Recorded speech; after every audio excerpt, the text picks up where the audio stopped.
नमस्कार. तुम्हा सर्वांना स्वातंत्र्य दिनाच्या हार्दिक शुभेच्छा. 23 जुलै 2024ला भारत सरकारने बजेट अनाउन्स केलं आणि त्याचबरोबर शेअर्स आणि प्रॉपर्टीच्या टॅक्सेशनवर सुद्धा मोठ्या प्रमाणात बदल केले आहेत.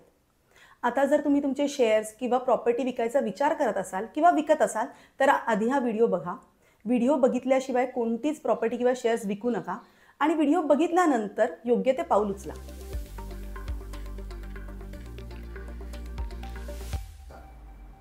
भारताचे करंट फायनान्स मिनिस्टर कोण आहेत? माहीत असेल तर लगेच कमेंट करा. नमस्कार, मी CA प्रज्ञा श्रीधनकर. आर्थिक जागृतीमध्ये तुमचं स्वागत आहे. आता इन्कम टॅक्स लॉमध्ये शेअर्स, कॅपिटल गेन किंवा शेअर्स, म्युच्युअल फंड्स, प्रॉपर्टी ह्या सगळ्याला कॅपिटल ॲसेट्स म्हटलं जातं आणि ह्या कॅपिटल ॲसेट्सवरती जो टॅक्स लागतो त्याला कॅपिटल गेन टॅक्स म्हणतात. आता बजेटमध्ये ना हे जे काही कॅपिटल ॲसेट्स आहे त्याच्या होल्डिंग पिरियडमध्ये आणि त्याच्या टॅक्स रेट्समध्ये काही महत्त्वाचे बदल केले आहेत. आता होल्डिंग पिरियड म्हणजे काय, तर तुम्ही ते शेअर्स किंवा प्रॉपर्टी विकत घेतल्यापासून ती विकेपर्यंतचा जो काही पिरियड आहे ना त्याला होल्डिंग पिरियड म्हणतात. म्हणजे तुम्ही ती ॲसेट किती पिरियडसाठी ओन केली होती त्याला होल्डिंग पिरियड म्हणतात आणि ह्या होल्डिंग पिरियडवरनाच ती ॲसेट शॉर्ट टर्म आहे की लाँग टर्म हे ठरवलं जातं आणि मग त्याप्रमाणे त्याचं टॅक्सेशन होतं. आता ना होल्डिंग पिरियडच्या आधी 3 कॅटेगरीज होत्या. कॅटेगरीज तुम्हाला स्क्रीनवरती दिसतील. पहिलं होतं की इक्विटी शेअर्स असतील किंवा इक्विटी ओरिएंटेड म्युच्युअल फंड्स असतील तर ते तुम्ही 12 महिन्याच्या आत विकलात तर ते शॉर्ट टर्म होते, 12 महिन्यानंतर विकलात तर लाँग टर्म होते. तुम्ही जर एखादा फ्लॅट, लँड किंवा घर विकत असाल तर 24 महिन्याच्या आत विकलात तर त्याला शॉर्ट टर्म म्हटलं जात होतं, त्यानंतर विकलात तर लाँग टर्म. आणि डेट ओरिएंटेड म्युच्युअल फंड्स असतील तर त्याच्यासाठी 36 महिन्याचा पिरियड होता. पण आता ह्या कॅटेगरीज रिड्यूस केलेल्या आहेत आणि फक्त 2 कॅटेगरीज ठेवल्या आहेत. एक आहे 12 महिन्याची आणि एक आहे 24 महिन्याची. नवीन कॅटेगरीजसुद्धा तुम्हाला स्क्रीनवरती दिसत असतील, तुम्ही ते पाहू शकता. आता हे झालं होल्डिंग पिरियडचं. आता टॅक्स रेट्समध्ये काय बदल केलेले आहेत ते आपण समजून घेऊया आणि ते समजण्यासाठी ना आपण 2 पार्ट्समध्ये बघूया. एक आहे शेअर्स किंवा म्युच्युअल फंड्सच्या टॅक्सेशनमध्ये काय बदल केलेले आहेत आणि दुसरं आहे प्रॉपर्टीजच्या टॅक्सेशनमध्ये. आता समजा तुम्ही इक्विटी शेअर्स किंवा म्युच्युअल फंड्स जर सेल केलात तर त्यावरती जो काही शॉर्ट टर्म कॅपिटल गेन होता त्यावर आधी 15% टॅक्स लागत होता. पण आता तो टॅक्स वाढवला आहे आणि आता तुम्हाला त्यावरती 20% टॅक्स पे करायचा आहे. आणि लाँग टर्म गेन जो होता ना तो आधी 1 लाखापर्यंत एक्झेम्प्ट होता. म्हणजे 1 लाखाच्या लाँग टर्म गेनवर तुम्हाला टॅक्स भरावा लागत नव्हता आणि त्याच्यावरचा जो काही वाढीव इन्कम आहे लाँग टर्म कॅपिटल गेनचा त्याच्यावर तुम्हाला 10% टॅक्स भरावा लागत होता. पण आता सरकारने काय केलं आहे तर ही 1 लाखाची एक्झेम्पशन लिमिट आता 1.25 लाख केली आहे. म्हणजे 1,25,000 तिथपर्यंत तुमचं लाँग टर्म कॅपिटल गेन एक्झेम्प्ट आहे आणि त्याच्यावरचा जो काही गेन आहे त्याच्यावर तुम्हाला 12.5% टॅक्स भरावा लागेल. सो थोडक्यात काय, जर तुम्हाला जास्त लाँग टर्म किंवा शॉर्ट टर्म गेन होत असेल तर तुम्हाला आता हाय टॅक्स पे करावा लागेल. इम्युएबल प्रॉपर्टीच्या टॅक्सेशनमध्ये काय बदल झाले आहेत ते आपण आता समजून घेऊया. बजेटच्या आधी जर तुम्ही एखादी प्रॉपर्टी सेल केली असती तर त्यावरती जो काही गेन होतो ना त्यावरती 20% टॅक्स लागत होता.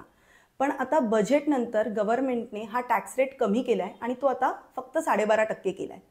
आता तुम्हाला प्रश्न पडला असेल की बाकी सगळ्या ठिकाणी गव्हर्नमेंटने टॅक्स रेट वाढवलेत, मग इथे 12.5% कसा काय केला आहे? तर येस, कहाणीमध्ये एक ट्विस्ट आहे. ते म्हणजे काय, तर टॅक्स रेट कमी केला आहे पण त्याचबरोबर तुमच्या इंडेक्सेशनचा बेनिफिट गव्हर्नमेंटने काढून घेतला आहे. इंडेक्सेशन म्हणजे काय, तर तुम्ही प्रॉपर्टी विकत घेतल्यापासून ती विकेपर्यंत इन्फ्लेशनमुळे जो काही बेनिफिट होतो ना त्याचं तुमच्या प्रॉपर्टीच्या खरेदी किमतीवरती लोड केला जातो. आता हे समजण्यासाठी ना आपण एक उदाहरण घेऊया. समजा तुम्ही 2001मध्ये एक प्रॉपर्टी खरेदी केली होती जिची किंमत होती 50 लाख आणि आता 2024मध्ये तुम्हाला ती प्रॉपर्टी विकायची आहे आणि प्रॉपर्टी विकून तुम्हाला 2 कोटी रुपये येत आहेत. आता इंडेक्सेशनमध्ये काय होतं ते पाहूया. आता 2001चा इंडेक्सेशनचा रेट होता 100 आणि आताचं इंडेक्सेशन आहे 363. त्यामुळे तुमच्या 50 लाखाची इंडेक्स कॉस्ट किती झाली तर 1,81,50,000. मग आता तुमचा गेन किती झाला तर 2 कोटी वजा 1,81,50,000 म्हणजे तुमचा गेन आहे फक्त 18.5 लाख आणि ह्या 18.5 लाखवरती तुम्हाला 20% टॅक्स लागत होता म्हणजे जो जवळपास येत होता 3,70,000. आता इंडेक्सेशन काढल्यामुळे काय होतं आहे ते समजून घेऊया. आता इंडेक्सेशन काढल्यामुळे स्ट्रेट अवे 2 कोटीमधनं तुमची 50 लाखाची खरेदी किंमत वजा केली जाईल. मग इथे तुमच्या गेनची रक्कम किती झाली तर 1.5 कोटी आणि 1.5 कोटीवरती तुम्हाला आता 12.5% टॅक्स भरायचा आहे. म्हणजे आता टॅक्स किती आला आहे तर 18,75,000, म्हणजे जवळपास 15 लाखाचा फरक आहे. सो इंडेक्सेशनचा बेनिफिट काढून घेतल्यामुळे आता तुम्हाला 15 लाख जास्त टॅक्स पे करावा लागतो. येस, तुम्ही जर ती प्रॉपर्टी 2-4 वर्ष आधी विकत घेतली असेल आणि आता विकताय तर कदाचित त्या गेनची व्हॅल्यू कमी असेल, त्यामुळे 12.5% रेट हा तुमच्यासाठी फायद्याचा ठरू शकतो. पण जितकी जुनी प्रॉपर्टी असेल त्यामुळे कॅपिटल गेनची अमाऊंट तेवढीच मोठी असेल आणि मग त्यावेळेस जर 12.5% रेट लागला तर तुम्हाला जास्ती टॅक्स पे करावा लागेल. आता हा टॅक्स वाचवण्यासाठी आपण काय करतो तर ही जी काही गेनची व्हॅल्यू आहे ती इन्व्हेस्ट करतो. मग आधी आपल्याला किती इन्व्हेस्ट करावी लागत होती तर 18.5 लाखच इन्व्हेस्ट करावी लागत होती, जेणेकरून हा टॅक्स वाचवता येईल. पण आता आपल्याला गेनची व्हॅल्यू जी आहे ती 1.5 कोटी आहे आणि 1.5 कोटीच्या इन्व्हेस्टमेंट्स कराव्या लागतील टॅक्स वाचवायचा असेल तर. मग आता हा जो काही इंडेक्सेशनचा बेनिफिट काढून घेतला आहे ना, त्यासाठी अनेक लोकांनी किंवा टॅक्स असोसिएशन्सने सरकारकडे रिप्रेझेंटेशन्स केले आणि त्यामुळे सरकारने ह्या बजेट अमेंडमेंटमध्ये एक मोठी सवलत आणली आहे. ती म्हणजे काय तर जर तुम्ही प्रॉपर्टी 23 जुलै 2024च्या आधी विकत घेतलेली असेल तर मग ती विकताना तुमच्याकडे 2 ऑप्शन्स आहेत. एक, तुम्हाला विदाऊट इंडेक्सेशन 12.5% रेटनी टॅक्स कॅल्क्युलेट करायचा आहे आणि दुसरं आहे विथ इंडेक्सेशन 20% रेटनी टॅक्स कॅल्क्युलेट करायचा आहे. ज्या कुठल्या पद्धतीने लोअर टॅक्स येतोय ती पद्धत तुम्ही सिलेक्ट करून टॅक्स पे करू शकता.